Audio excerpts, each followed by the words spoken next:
A big topic recently is healthcare. Healthcare in Ecuador. So let's see what options we have.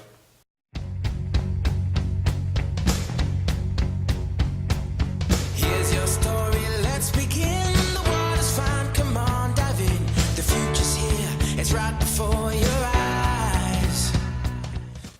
In the last year, there's been some law changes on healthcare in Ecuador.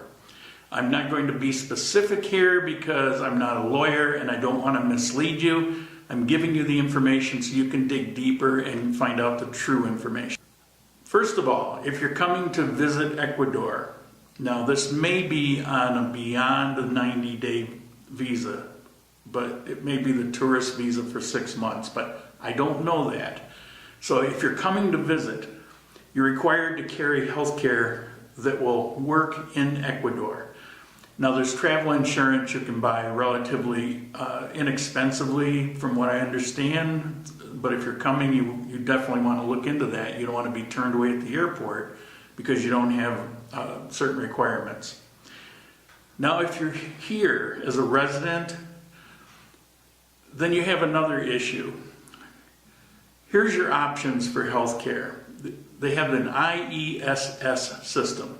It's a socialized medicine tied into a Social Security program. If you came here as a resident in the past, for the most part, you were going to spend about $80, little less, for full coverage on the government system. It just increased to about 20% of your income, which if you come here as a resident and you're drawing Social Security for, say $1,000, then it's going to be almost $200 for that health care that you were paying $80.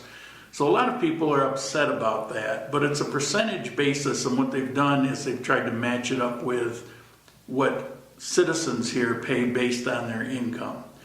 The reason you have so many gringos upset over this is it's their Social Security, and so they're not really seeing it as income, and they're seeing it more as a savings payment, and it's limited and they can only live on so much. It's capped off. But Ecuador is calling that income as though they were working and receiving that. And so right now there's a lot of hard feelings, misunderstandings. But here's the bottom line. You have a socialized medicine program, and like always with these kind of programs, including in the US and other places, it runs up against the wall with increasing costs. It's extra expensive. It's more expensive than in the private sector because there's essentially no real competition. And so here they've supported it mostly by borrowing money. And you can only borrow so much. And so now they're running into the problem of trying to sustain this program. And so they're going to be looking for any way that they can. You're going to see increases, you're going to see services cut back, you're going to see all the things that go along with this kind of program. Now you do have the option of private insurance. And private insurance so far has been around the $100 range or a little less for a person. The government is putting rules on them that's actually driving up the costs. In other words, any way that they can drive more people to their government system, they feel the better it is for them. But what it's essentially doing is making the private insurance almost unaffordable. And this has all just happened. So if you're coming to Ecuador because of the cheap health insurance, you want to think again on that. You want to look into the detail. There's good feedback on the government system, and there's also a lot of terrible feedback. Now, I have a friend whose mother is a diabetic. She also needs an operation. And so every week she's making appointments and going to another person and another person.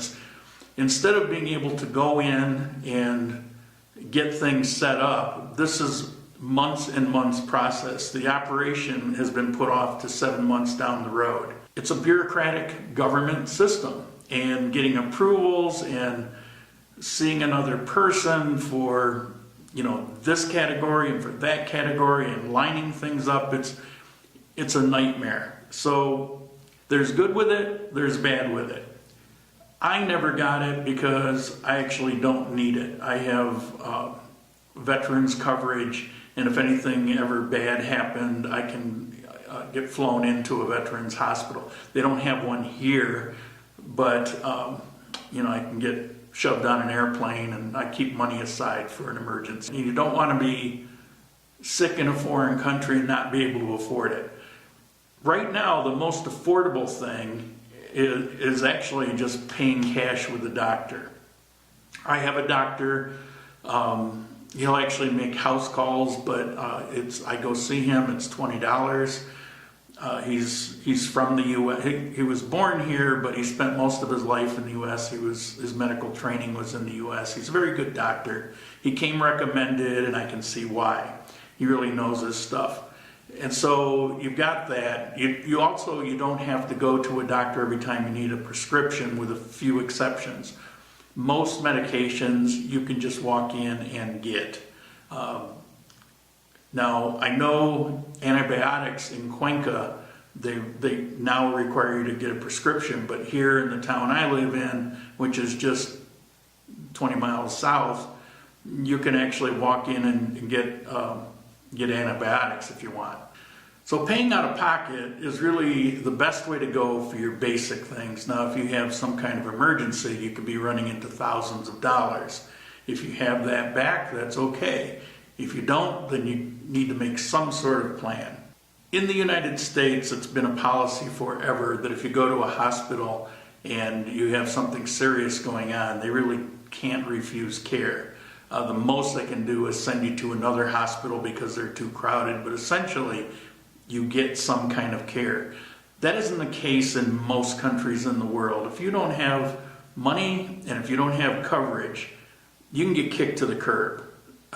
So make your plan. If you're not aware of the changes in the health care, you want to make sure that you make yourself aware, you look these things up, because almost all the information you're going to see out there is old information. This is all just now kicking in. Good luck. You know you could.